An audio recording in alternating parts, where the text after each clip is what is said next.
বন্ধুরা নমস্কার। বিরোধী শূন্য বাংলা করার পরিকল্পনা কি ভেস্তে গেছে? যে পরিকল্পনা করে বাংলাতে প্রধান বিরোধী দলের অস্তিত্ব বিলীন করে দেওয়ার চেষ্টা হয়েছিল, সেটা কি বুমেরাং হয়ে গেছে?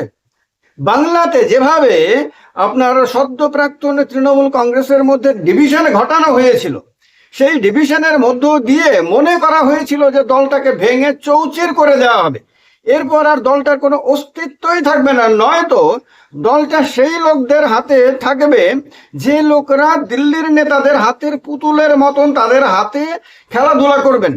তো এই যে পরিকল্পনাটা, সেটা কি ভুল প্রমাণিত হয়েছে?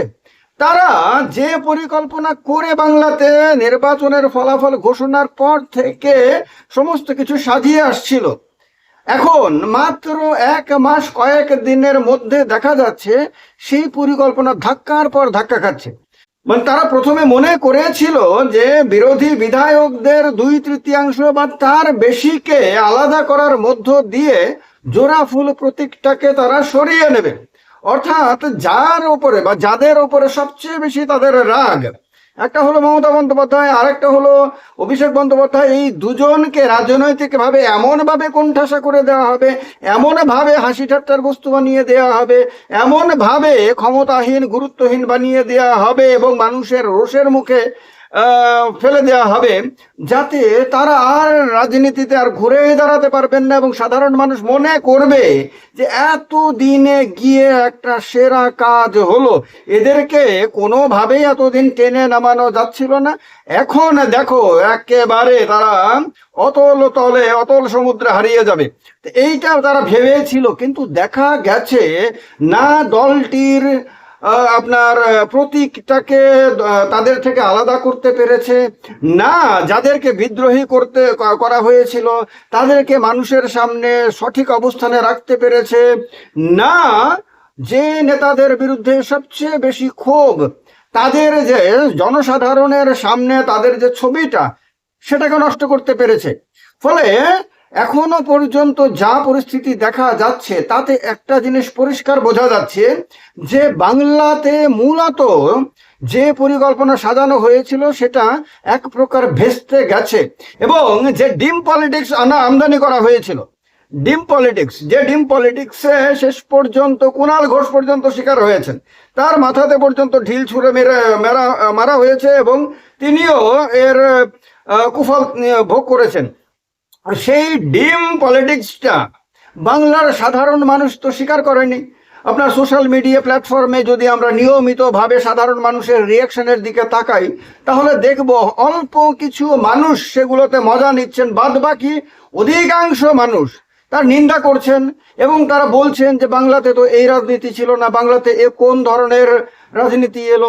ফলে এই যে মানুষের রিয়াকশনটা, মানুষ যদি তারা হয়তো ভেবেছিল যে প্রথমে কয়েকটা মানুষ সামনে রাস্তার মধ্যে বেরিয়ে কিছু ডিম যদি মাথার মধ্যে ভেঙে দিতে পারে কয়েকজন বড় নেতার, এরপরে দলে দলে সাধারণ মানুষ, সাধারণ বাঙালিরাও রাস্তায় নেমে যাবে, এরপরে প্রতিযোগিতা শুরু হয়ে যাবে যে কার চেয়ে কে কটা ডিম কজন নেতার মাথার মধ্যে ভাঙতে পারে।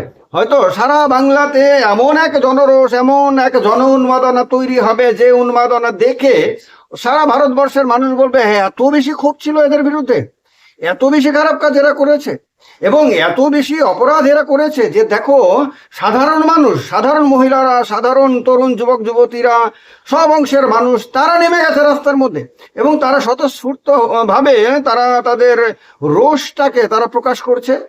কিন্তু আদতে তা কি হয়েছে? তা হয়নি। বরং যখন দেখা গেল যে কয়েকজন নেতার মাথার মধ্যে ডিম ভাঙা হয়েছে, এরপরে তার খবর যখন চতুর্দিকে ছড়িয়ে পড়লো, অন্য মানুষ বেরোনো তো দূরের কথা, যারা ভেঙেছিল তারা বরং নিন্দার পাত্র হয়ে গেল।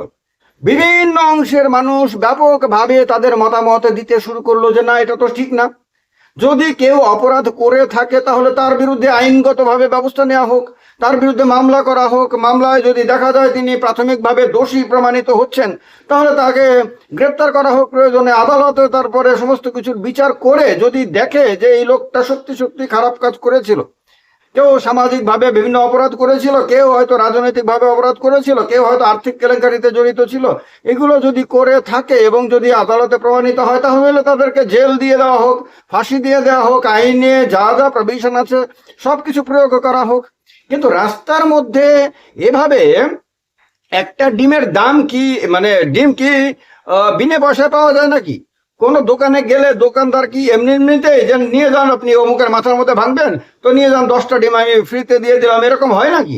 বা কেউ কি নিজের ঘরে খাবারের জন্য যে ডিম এনে রেখেছে, সেই ডিম আজকের এই মূল্য বৃদ্ধির যুগে সেগুলো কি শখ করে এনে রাস্তার মধ্যে কাউকে মারে নাকি, এভাবে নষ্ট করে নাকি? আমি গতকালকে একটা ভিডিও দেখছিলাম, যে ভিডিওতে একজন ভদ্র মহিলা তিনি বলছেন যে আমি কোনোদিন মমতা বন্দ্যোপাধ্যায় সমর্থন করিনি এবং যতদিন তিনি ক্ষমতায় ছিলেন আমি ভীষণ রকম ভাবে তার বিরুদ্ধে বিরোধিতা করেছি এবং আরজি করের ঘটনাতে তো আমি পথে নেমে পর্যন্ত আন্দোলন করেছি, কিন্তু আজকে থেকে আমি আর তার বিরোধিতা করব না, বরং প্রয়োজনে তার হয়ে আমি আন্দোলনে নামবো, প্রয়োজনে তার হয়ে আমি লড়াই করব। তিনি যুক্তি দিয়ে বলছেন যে তার সঙ্গে তিনি তো এত খারাপ কাজ করেননি যার জন্য তাকে বাজে ভাষায় গালি দিতে হবে, তিনি তো এত বাজে কাজ করেননি যার জন্য তার পার্টিটাকে তার হাত থেকে ছিন্ন ভিন্ন করে দিতে হবে, তিনি তো এত বাজে কাজ করেননি যার জন্য তার বিরুদ্ধে একেবারে খেয়ে ফেলবো, ছিঁড়ে ফেলবো, একেবারে তাকে শেষ করে দেবো এরকম আগ্রাসী হতে হবে। ফলে তার প্রতি তো সাধারণ মানুষের তেমন কোনো ক্ষোভ নাই। হ্যাঁ, কিছু মানুষের ডেফিনেটলি ক্ষোভ রয়েছে, বিভিন্ন কারণে তারা হয়তো ক্ষতিগ্রস্ত হয়েছে, লাঞ্ছিত হয়েছে, অত্যাচারিত হয়েছে, নানান রকম কারণে তা বিভিন্ন মানুষের ক্ষতি আছে, ক্ষোভ আছে। কিন্তু যাকে 40%-এর বেশি মানুষ যার নামে ভোট দিয়েছে তাতে তো বোঝা যাচ্ছে যে তার জনপ্রিয়তা তো কমেনি। আর তাছাড়া এই 4000 ইভিএম পুড়িয়ে দেওয়ার যে অভিযোগ সামনে এসেছে, তারপর আরো নানান ধরনের অভিযোগ যে উঠেছে, তারপর ভোট পরবর্তী সময়ে মানে ফলাফল পরবর্তী সময় যে ধরনের ঘটনা ঘটেছে সেগুলো দেখার পরে তো মনে হচ্ছে যে তিনি হয়তো আরো বেশি ভোট পেয়েছেন অথবা পাওয়ার কথা তার। তো এখন তো তার প্রতি বরং একটা মায়া আসছে, একটা আবেগ আসছে, এখন মনে হচ্ছে না তিনি তো এতটা খারাপ না যতটা আমরা খারাপ আগে তাকে ভাবতাম। ফলে এখন তো তার পাশে দাঁড়ানো দরকার, এখন তো তাকে এভাবে একা ফেলে দেওয়া সম্ভব না। এই কথা একজন মহিলা এসে বলছেন, তিনি এখন বলছেন যে আমি তো আগামী দিনে তার হয়ে ময়দানে নামবই। তো এই যে এরকম একটা মহিলা যখন এরকম ভাবে সামনে এসে বলছেন, তাহলে ধরে নিতে হবে তিনি হয়তো তার চতুর্দিকে আরো অনেক মহিলার হয়তো অনুভূতিটা নিজের অনুভূতির সঙ্গে মিলেছে বলেই তিনি প্রকাশ্যে এসে কথাগুলো বলছেন। ফলে একটা সম্ভাবনা তো প্রবল যে তার প্রতি আবার আবেগ উঠলে উঠতে পারে মানুষের মনের মধ্যে। এবং যদি সেটা হয়, সামনে তো লোকসভা নির্বাচন, 2026 আর কিছুদিন পরে চলে যাবে, এরপরে তো 27, 28, 29-এর শুরুতেই লোকসভা নির্বাচন। তার আগে যদি এই ভদ্রমহিলার প্রতি আবার জনসমর্থনের ঢেউ চলে আসে, আবার যদি তার সংগঠনটাকে তিনি পূর্ণরূপে আবার সাজিয়ে নতুন করে গড়ে তুলে আবার মানুষের সামনে আপনার উপস্থিত করতে পারেন, তাহলে তো সেই পুরো যে পরিকল্পনা তাকে রাজনীতির ময়দান থেকে একেবারে কালিমালিপ্ত করে সরিয়ে দেয়ার, সেটা তো একেবারে বুমেরাং হয়ে যাবে। এবং এটাও ঠিক যে তার এবং তার সেনাপতি যাকে বলা হয় অভিষেক ব্যানার্জি, তার মধ্যে তো এখনো পর্যন্ত কোনো ভয়ের ছাপ দেখা যায়নি, তাদেরকে মানুষ একেবারে ত্যাগ করেছে এরকম কোনো পরিস্থিতি দেখা যায়নি। এবং এইটাও ঠিক যে তারা আবার একটু একটু করে তাদের সংগঠনটাকে সাজিয়ে নিতে শুরু করেছেন।